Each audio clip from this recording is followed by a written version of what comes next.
వాళ్ళందరినీ కూడా అరెస్ట్ చేయండి అని చెప్పండి. అది కదా మీరు చెప్పాలి, అది ఎందుకు చెప్పలేదు మీరు? రైట్. కృష్ణవేణి గారు నమస్కారం. సార్ నమస్తే సార్. పవన్ గారు మీకు, అలాగే సురేంద్ర నాయుడు గారికి, కోటేశ్వరరావు గారికి నమస్కారం సార్. నిన్న ఈ విషయమే కాకుండా చాలా అంశాలు ప్రస్తావించారు. అంటే నేను ఏదో చేద్దామని వెళ్తాను, వెనక్కి లాగే వాళ్ళే చాలా మంది ఉంటారు, సో కలిసి నడిచే వాళ్ళు అంటే ఇంకా అధికారంలోకి రారేమో అని చెప్పి వెళ్ళిపోయి మళ్ళీ ఇప్పుడు మాట్లాడుతున్న వాళ్ళు ఉంటారు. ఇవన్నీ కూడా మీ పార్టీ అధినేత డిప్యూటీ సీఎం గారు చాలా అంశాలు మాట్లాడారు. సార్ పార్టీ బలోపేతం కోసం కానీ, పార్టీ స్థాపించినప్పుడు కూడా ఆయన ఒక మాట అన్నారు, నేను ఇక్కడ వరకు వచ్చానా, పార్టీలో ఈ స్థాయి వరకు వచ్చానా అని నాకే ఆశ్చర్యం వస్తూ ఉంటది అనేసి ఆయన చెప్పడం జరిగింది సార్. ఎందుకంటే జనసేన పార్టీ అధినేత పవన్ కళ్యాణ్ గారు పార్టీ పెట్టినప్పటి నుంచి కూడా ఉన్న వ్యక్తులుగా ఎలా ఆయన ప్రతి విషయంలోని నడిచినటువంటి నడక కావచ్చు, అలాగే పోరాటాలు కావచ్చు, ఈవినింగ్ 6 అయినా సరే కానీ తిండి తిప్పలు లేకుండా అడవులంటే తిరిగిన రోజులు కావచ్చు, జనబాట అంటే జనంలోకి తిరిగిన రోజులు కావచ్చు, ఇవన్నీ కూడా మా అధినేత పవన్ కళ్యాణ్ గారిని చూసినప్పుడు అర్థమవుతుంది సార్. అప్పటికి ఇప్పటికీ కూడా ఇలా తీరు ఏం మారలేదని ఇప్పటికి కూడా మేము నవ్వుకుంటూ ఉంటాము. ఇక్కడ కలెక్టర్ ఆఫీస్కి వచ్చినప్పుడు అధికారులతో మీటింగ్ అయినప్పుడు అది కూడా 3:30 అలా అయిపోతుంది సార్. వాళ్ళు పాపం లంచ్కి వెళ్ళే టైం కూడా సార్ మీటింగ్ లో ఒకసారి కూర్చుంటున్నారంటే ఆయన సార్ తీసుకున్న రోజు కూడా, డిప్యూటీ సీఎం గా తీసుకున్న రోజు కూడా ఆయన పేసీలో చూసాం సార్. ఆ రోజు కూడా 3:30కి వెళ్ళారు లంచ్ కి.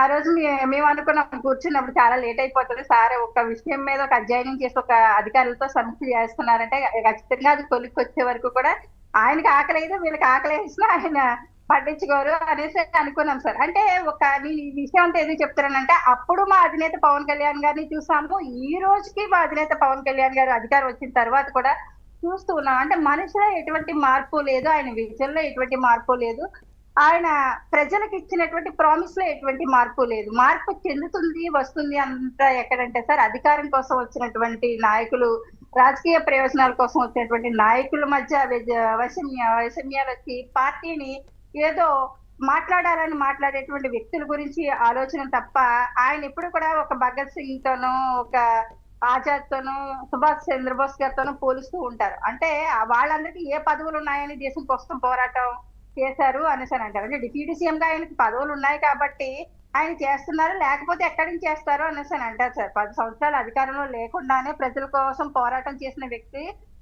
వైసీపీ పెట్టినటువంటి ఇబ్బందులన్నింటినీ కూడా భరించినటువంటి చెప్పారు కదా, నన్ను ఏదైనా అనొచ్చు, నేనేదైనా అంటే కులం, ప్రాంతం, ఇవన్నీ కూడా మతం, ఇవన్నీ కూడా తీసుకొస్తుంటారని చెప్పి చేస్తారు సార్. అదే బాధ కలుగుతూ ఉంటది. ఎందుకంటే నాకు అంటే ఒక కులంలో పుట్టడం అనేది తప్పు కాదు, ఎవరైనా ఏదో ఒక కులంలో పుడతారు సార్. కానీ అంటే ప్రజల కోసం ఆలోచించేటువంటి వ్యక్తుల గురించి మాత్రమే మనం చర్చ చేస్తూ ఉంటాం. ఇప్పుడు కోటేశ్వరరావు గారు చెప్పారు, నాగేశ్వరరావు గారు చేసినటువంటి వ్యాఖ్యలు మళ్ళీ పవన్ కళ్యాణ్ గారు ప్రస్తావించవలసినటువంటి అవసరం లేదు, అక్కడ ప్రస్తావించారంటే ఇది ముగింపు అవసరం లేదు, ఆయన సారీ చెప్పేశారు కాబట్టి నేను ఉపసంహరించుకుంటున్నాను కాబట్టి ఆయన అన్నారు కాబట్టి అది మరి పవన్ కళ్యాణ్ గారు ప్రస్తావించిన అవసరం లేదని చెప్పారు సార్. కానీ నాగేశ్వరరావు గారు చేసినటువంటి డ్యామేజ్ చిన్నది కదా సార్. చాలా విశ్లేషకులు మేము కూడా చాలా నేర్చుకుంటాం, డిబేట్ లో పాయింట్ మాట్లాడేటప్పుడు కూడా చాలా ఎక్సలెంట్ గా మాట్లాడుతున్నారు సార్ అనేసి చూస్తాం సార్. ఆయన అంటే మాకు ఒక గౌరవం ఉంది. కానీ ఆయన మాట్లాడినటువంటి తీరును చూస్తే పవన్ కళ్యాణ్ గారికి ఏమవసరం సార్, జగన్మోహన్ రెడ్డి గారిని అరెస్ట్ చెయ్యమని అమిత్ షా గారి దగ్గరికి వెళ్ళి పవన్ కళ్యాణ్ గారు చెప్పాలా? ప్రధాని నరేంద్ర మోదీ గారే ఆయనకు ఆరోగ్యం బాగలేకపోతే ఫోన్ చేసి పలకరించేటువంటి పరిస్థితి. ప్రధానమంత్రి గారు ఆయన ఇంటికి వచ్చి ఆయన పలకరించి వెళ్ళినటువంటి వాళ్ళ మధ్య ఎంత సత్సంబంధం ఉంటుందో తెలుసు. అలాంటి వ్యక్తి పవన్ కళ్యాణ్ గారు మళ్ళీ అమిత్ షా గారి దగ్గరికి వెళ్ళడం, అమిత్ షా గారిని ఏమో జగన్మోహన్ రెడ్డి గారిని అరెస్ట్ చేయండి అని అనడం, అంటే దానివల్ల మాకు ఉపయోగం ఏంటి సార్? పవన్ కళ్యాణ్ గారు ఆల్రెడీ నిన్న మా అధినేత పవన్ కళ్యాణ్ గారు చెప్పడం జరిగింది సార్. అంటే చంద్రబాబు నాయుడు గారు కూడా జైల్లో ఉన్నప్పుడు కూడా నేను దిగి రాష్ట్ర ప్రయోజనాల కోసం నేను ఆ రోజు ఒక మెట్టు దిగి వెళ్ళి అలాంటి అనుభవజ్ఞులైనటువంటి వ్యక్తిని ఇబ్బంది పెడుతున్నారు వైసీపీ వాళ్ళు, ఇలాంటి వ్యక్తి మన రాష్ట్రం బాగుపడాలంటే విజనరీగా ఉన్నటువంటి చంద్రబాబు నాయుడు గారు నాయకత్వం అవసరమని ఆ రోజు ఆయన ప్రకటించడం జరిగింది సార్. ఆ రోజే మా పార్టీనే బలోపేతం చేసుకోవాలి, మేమే సీఎం అయిపోవాలి అని అనుకుంటే ఆటోమేటిక్ గా మాకు కూడా గ్రౌండ్ స్థాయి నుంచి తెలుసు ఏ నాయకులు మాతో టచ్ లో ఉన్నారు, ఎవరెవరు మా పార్టీలోకి రావడానికి పావులు కదిపారు అన్నది కూడా తెలుసు. అంటే ఈ వైసీపీ నుంచి ఎదుర్కోలేక ఇటేమో చంద్రబాబు నాయుడు గారిని చూస్తే ఇబ్బంది పెట్టినటువంటి తీరులో వాళ్ళ రాజకీయ ప్రయోజనాల కోసమే కాకుండా ఆత్మరక్షణ కోసం కూడా ఆ రోజు జనసేన ఒక బలంగా ఉంది.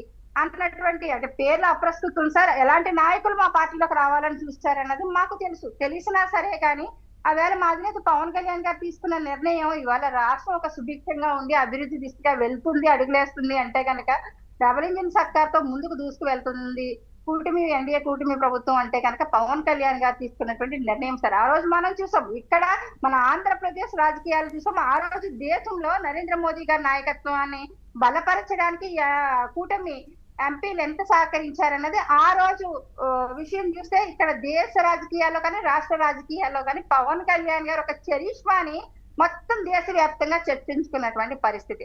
అలాంటి పరిస్థితుల్లో జగన్మోహన్ రెడ్డి గారిని అరెస్ట్ చేయించమని అమిత్ షా గారితో చెప్తే మాత్రం మాకు ఒరిగేది ఏముంది సార్, మాకు వచ్చింది ఏముంది? ఇప్పుడు వ్యక్తిగత కక్షలు అనేవి పవన్ కళ్యాణ్ గారు ఎప్పుడూ ఉండదు, పాలసీల మీద మాత్రమే ప్రశ్నిస్తారు ఎవరినైనా సరే. కానీ ఇప్పుడు జగన్మోహన్ రెడ్డి గారు ఉన్నారండి, ఆయన చేసేటువంటి పనులు కానీ ఆయన క్యాడర్తో ఎంతలా తిట్టించారో అవన్నీ తెలిసినప్పుడు కూడా జగన్మోహన్ రెడ్డి గారి ఇంట్లో వారి భార్య బిడ్డలను కానీ వాళ్ళని కానీ ఎప్పుడు వ్యక్తిగతంగా తిట్టినటువంటి పరిస్థితి ఎప్పుడు లేదు పవన్ కళ్యాణ్ గారు. వ్యక్తిగత కక్షలు అనేవి తీర్చుకోవాలి అనుకుంటే ఇప్పుడు కూటమి ప్రభుత్వం వచ్చింది సార్, చంద్రబాబు నాయుడు గారిని జైల్లో పెట్టినటువంటి ఆ కక్షే ఉంటే అధికారంలోకి వచ్చిన వెంటనే తీసుకెళ్లి జైల్లో పెట్టించాలి జగన్మోహన్ రెడ్డి గారికి. ఆ చరిష్మా గౌరవ ముఖ్యమంత్రి గారికి లేదా అండి?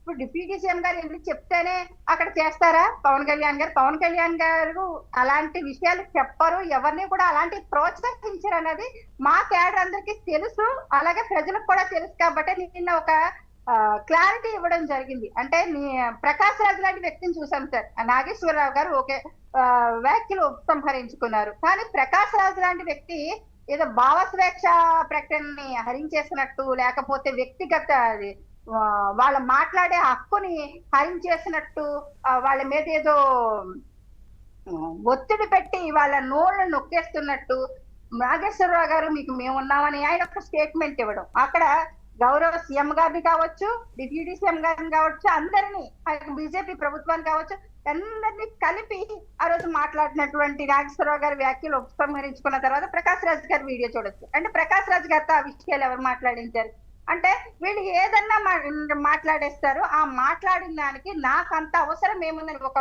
ఎలిగేషన్ చేసింది ఒక చిన్న విషయం మీద కాదు సార్, ఒక ఏపీ డిప్యూటీ సీఎం గారి మీద చేసినటువంటి ఎలిగేషన్ కి దాన్ని క్యాడర్ మధ్య చెప్పాల్సినటువంటి బాధ్యత ఉంది. కాబట్టి మా అధినేత పవన్ కళ్యాణ్ గారు నిన్ను ప్రస్తావించారు. అక్కడ ప్రెస్ జగన్మోహన్ రెడ్డి లాగా రికార్డింగ్ ప్రెస్ మీట్ పెట్టి ప్రజల్లో కుదరలేదు, లేకపోతే బహిరంగ సభల్లోనూ ఆయన చెప్పలేదు సార్.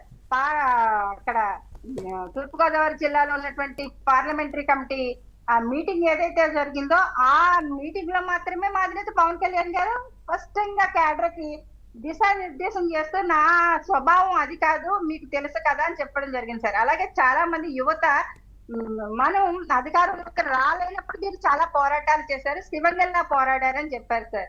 అలాగే యువత కూడా ఎలా పోరాటాలు చేశారని తెలుసు, కానీ ఇవాళ అంతా సాధించుకొని మనం సేవలేని వాళ్ళ కింద అయిపోతూ ఉన్నాము అని అనడం జరిగింది సార్. ఎందుకంటే మంచి ప్రభుత్వం అని ప్రభుత్వం మీదకి చెడ్డ పేరు రాకూడదు, ఎక్కడ మన అగ్రెసివ్ అవ్వకూడదు, వాళ్లే మారుతారు వైసీపీ వాళ్ళు అనేసి ఒక పాజిటివ్ వైబ్రేషన్ తో వెళ్ళాలన్న నినాదంతోనే అందరూ కూడా వీళ్ళు ఎన్ని ఇబ్బందులు పెడుతున్నా సరే కానీ, ఎలాంటి అసత్యాలు ప్రచారం చేస్తున్నా సరే కానీ పూర్తి స్థాయిలో కూటమి ప్రభుత్వంలో ఉన్నటువంటి వ్యక్తులు తిప్పుకొట్టడంలో అయితే మాత్రం విఫలం అవుతున్నారు సార్. సురేంద్రనాయుడు గారు కూడా చెప్పారు, ఆయన మీద కూడా మా మీద అసలు ఈ రోజుకి కేసులు ఉన్నాయి, ఈ రోజుకి మేము కోర్టుల చుట్టూరు తిరుగుతున్నటువంటి పరిస్థితి మాకు అసంతృప్తి ఉంది. ఏంటి పవన్ కళ్యాణ్ గారు అధికారంలోకి వచ్చారు, అప్పుడే 5 సంవత్సరాల నుంచి 6 సంవత్సరాలు వచ్చేసింది. 6 సంవత్సరాల నుంచి కోర్టుల చుట్టూరు తిరుగుతున్నాం, న్యాయ పోరాటమే చేస్తున్నాం. ఆ కేసులు ఎత్తమని కూడా కాదు, కాకపోతే న్యాయ పోరాటం చేసినా సరే కానీ న్యాయం కూడా ఇంత లేట్ అయిపోతుంది జరగడానికి. అక్రమంగా పెట్టినటువంటి కేసులు ఇప్పటికి ఎత్తేలేదని మేము బాధపడుతున్నటువంటి పరిస్థితులు ఉన్నాయి. కానీ ఇవన్నీ దాటుకొని ఇక్కడ వరకు ప్రజల కోసం మాత్రమే మా అధినేత పవన్ కళ్యాణ్ గారు ఆ రోజు కూటమి ప్రభుత్వం ఏర్పడడానికి కానీ ముందు చూపుతో ముందుకు రావడం కానీ ఇవన్నీ కూడా రాష్ట్ర అభివృద్ధి కోసం ప్రయోజనాల కోసం మాత్రమే ఆయన నిర్ణయాలు ఉంటాయి. ఎక్కడ కూడా వ్యక్తిగత స్వార్థం కోసం ఆలోచించేటువంటి వ్యక్తిత్వం అయితే మా అధినేత పవన్ కళ్యాణ్. కోటేశ్వరరావు గారు ఫైనల్ గా కంక్లూడ్ చేయండి సార్. ఫైనల్ గా ఇప్పుడు అనేక విషయాలు వచ్చాయి. సురేంద్ర నాయుడు గారు అనేక విషయాలు చెప్పారు, నాగేశ్వర్ గారు ఆయన దగ్గరుండి విన్నారా లేకపోతే వేగులు పెట్టారా అని. మరి సురేంద్ర